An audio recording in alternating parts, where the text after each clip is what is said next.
My fiance's family secretly sold my house. So I kicked her out and canceled the wedding. I'm a 34-year-old guy, and a few months ago, I thought my life was pretty solid.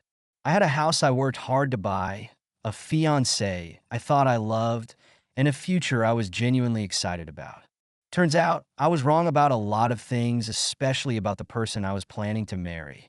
I bought my house about 5 years ago. It's nothing huge or fancy, but it's mine. I worked overtime shifts, skipped vacations, and lived off ramen for years to save enough for it. It was a proud moment when I finally had the keys in my hand. When Jody, my fiancée, moved in 2 years ago, it felt like we were taking a big step forward. She didn't contribute to the house, financially at least, but I didn't mind. I figured I had it covered, and we split other expenses like groceries and smaller bills. Jody came from a very different background. Her family was always struggling with money. They were the type to max out credit cards and then complain about how unfair the system was. I sympathized with them at first. Everyone has their own challenges, and I figured if I could help out here and there, it wouldn't hurt. But over time, little comments started adding up. Her mom once joked about how lucky Jody was to have landed someone with a house. Her dad hinted about how great it would be to retire without a mortgage. Stuff like that. I brushed it off as harmless chatter. But looking back, I should have seen where this was going. A couple of months before everything blew up, Jody started acting weird. She was on her phone a lot, whispering during calls, and snapping at me over the smallest things. I figured it was stress from wedding planning. We were supposed to get married next summer, and I know that could be overwhelming. I didn't push her about it because I thought giving her space was the right thing to do. Then one day, I got this weird packet in the mail. It was from a real estate agency, and it had all these details about the sale of my house. At first, I thought it was some kind of scam, but then I noticed the photos. It was definitely my house, down to the furniture in the living room. There was even a proposed closing date. I didn't understand what the hell was going on, so I asked Jody about it that night. When I brought it up, her face went pale. She stammered something about exploring options for us to move into a bigger house after the wedding.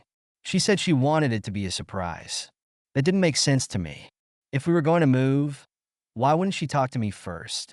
It didn't sit right, so after she went to bed, I stayed up and started digging. The next day, I called the real estate agency. I pretended to be Jody's assistant and asked about the sale. What they told me made my head spin. Jody had listed the house for sale without my knowledge. Not only that, but she had already signed documents pretending to be me.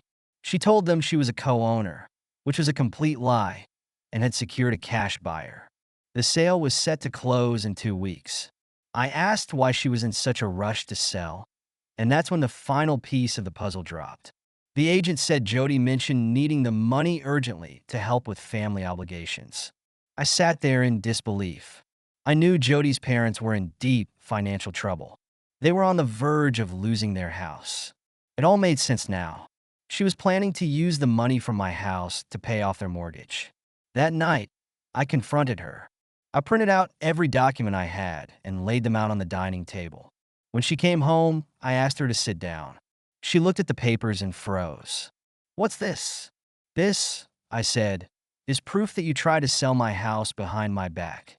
You lied about being a co-owner, signed papers pretending to be me, and planned to use the money to bail out your parents. What the hell were you thinking?" She immediately started crying. I didn't know what else to do. My parents are losing their house. I couldn't just stand by and watch them end up on the street. "So your solution was to steal from me? To sell my house without even telling me?" She said, sobbing, "I was going to tell you. I just didn't know how to bring it up. I thought you'd understand once everything was settled." "You thought I'd understand? Are you out of your mind? This is fraud, Jody. Do you even realize how illegal this is?" She switched from tears to anger in a split second. "You don't understand what it's like to grow up with nothing. You have so much and my parents have nothing. You're selfish. You could have helped them and still been fine." Selfish. I couldn't believe what I was hearing. I worked my ass off for this house. Your parents' financial problems aren't my responsibility. And what you did isn't just wrong. It's unforgivable. The wedding's off, and I want you out of this house. "You can't just throw me out," she screamed. "I have nowhere to go." She burst into tears. "That's not my problem anymore. You have 30 days to figure it out. And don't think for a second that I'm letting this slide legally." Her jaw dropped, and she stormed off to the bedroom, slamming the door behind her. The next day, I contacted a lawyer. They confirmed that what Jody did was fraud and I could press charges. At first, I wasn't sure if I wanted to go that far. But the more I thought about it, the more I realized I needed to protect myself. Jody spent the next few days acting like nothing had happened. She'd cook dinner, try to chat with me about random things, and even brought up wedding plans once, as if I hadn't just called it off. I ignored her, focusing on securing my house and preparing for whatever mess was about to come. She didn't seem to understand that things were over. 2 weeks later, she moved out, taking a few suitcases with her. I thought it was finally done. Then, out of nowhere, mutual friends started messaging me, asking what had happened. Confused, I checked Facebook. Jody had posted a long, dramatic rant about how I had thrown her out, abandoned her, and cared more about money than her or her family. She claimed I was heartless and cruel, painting herself as the victim. I was furious but decided not to respond publicly. I messaged a few close friends privately, explaining the truth and sharing some of the evidence. Most of them believed me instantly. For the wider audience, I posted something short and neutral. Integrity and trust are the foundation of any relationship. When that's gone, there's nothing left to build on. It was enough to make people second-guess her story. A few days later, things escalated. I got an alert from my home security system while I was at work. The cameras showed Jody and her dad trying to break in through the back door. They were carrying bags like they planned to grab whatever they could and leave. I called the police immediately. When they arrived, Jody and her dad were still there, trying to jimmy the lock. They were detained on the spot. I pressed charges for trespassing, making it clear that I wasn't going to let this slide. Jody tried to act shocked, claiming she was just trying to retrieve things she'd left behind. But I knew better. She'd already taken everything during her move out. Not long after that, she pulled her boldest stunt yet. She called me, crying, and claimed she was pregnant with my child. She said she hadn't told me earlier because she was scared but now needed my support since she was all alone. I didn't believe her for a second. I stayed calm and told her that if she was pregnant, I'd step up and support the child. But I'd need a doctor's confirmation and a paternity test. She started stammering, saying she wasn't ready to prove anything yet and that I needed to take her word for it. I told her I wasn't going to play games and hung up. That was the last I heard about her so-called pregnancy. The final blow came a few weeks later. I got a letter from a lawyer representing Jody and her parents.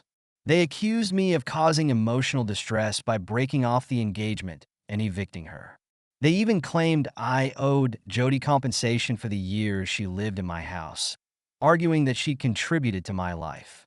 The letter also demanded financial help for her parents, claiming that I'd benefited from their daughter's presence and should repay them for the relationship. I handed the letter to my lawyer, who wrote an airtight response. We laid out everything Jody had done, from the fraudulent sale attempt to the break-in, and made it clear that if they pursued legal action, I'd countersue for damages, legal fees, and defamation. That was the last I heard from them or their lawyer. It's been a few months now, and life is finally settling back to normal. My house feels like mine again, and I've upgraded my security system just in case. I've also reconnected with friends and hobbies I'd let slide during my relationship with Jody. It feels good to have my space and independence back. Looking back, I can't believe how blind I was to all the red flags. Jody and her family didn't see me as a person. They saw me as a solution to their problems. They thought they could manipulate and guilt me into giving them whatever they wanted. I'm just glad I caught on before the wedding. If there's one thing I've learned, it's that trust and respect are everything. Without them, there's no relationship worth saving. And if someone shows you who they are, especially if they show you entitlement, selfishness, or deceit, believe them. Now, I'm moving forward and I'm not looking back. Thank you so much for listening to my story. If you have any thoughts, I'd love to hear them. so please leave a comment. Don't forget to like and subscribe if you want more stories like this one.